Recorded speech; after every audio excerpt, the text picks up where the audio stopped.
The darkness began not overseas, but within our own borders. For decades, the true enemy was not a foreign adversary, but a persistent, creeping paranoia that turned the instruments of security against the very people they were meant to protect. The enemy was never foreign. It started with a whisper, then a reel-to-reel tape. Operation COINTELPRO, the counterintelligence program, was a clandestine war waged by the FBI. Its targets were not spies, but activists, journalists, and anyone deemed a threat to the established order. Agents sat in vintage offices, listening and recording, spinning a web of deceit around the fundamental rights of Americans. Every letter opened, every phone tapped, was an erosion of the promised liberty. The effort to silence dissent was relentless. Civil rights leaders, figures like Martin Luther King Jr. and Malcolm X, became primary targets. They were watched, harassed, and subjected to campaigns of blackmail designed not just to monitor them, but to destroy their credibility and their lives. The fear was that the message of equality would disrupt the status quo, and so the government moved to silence the most powerful voices for justice. But the violation went deeper than surveillance. In the heartland of America, a chilling betrayal was enacted under the guise of medicine.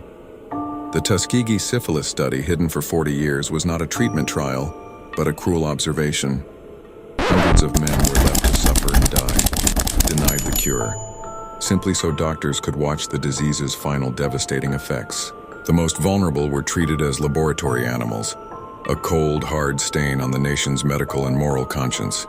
Perhaps the most shocking document ever revealed was Operation Northwoods.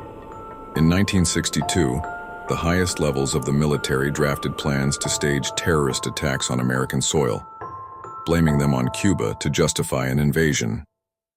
Exploding planes, sinking immigrant boats, violent street riots, all to be orchestrated by the very individuals sworn to protect the country. It was a plan to sacrifice innocent American lives for geopolitical gain, blocked only by a single signature, and all of this was carefully concealed. Through Operation Mockingbird, intelligence agencies systematically infiltrated and influenced major newsrooms and journalists. The truth became a commodity, a narrative carefully sculpted to pacify the public and amplify the government's agenda. The lines between objective journalism and state propaganda blurred until they vanished. Yet truth is tenacious. Eventually, men and women of conscience, whistleblowers, made the impossible choice to stand alone in the dark, risking everything to pull back the curtain. From Daniel Ellsberg to Edward Snowden, they paid the ultimate price to remind us that the cost of secrecy is the loss of sovereignty.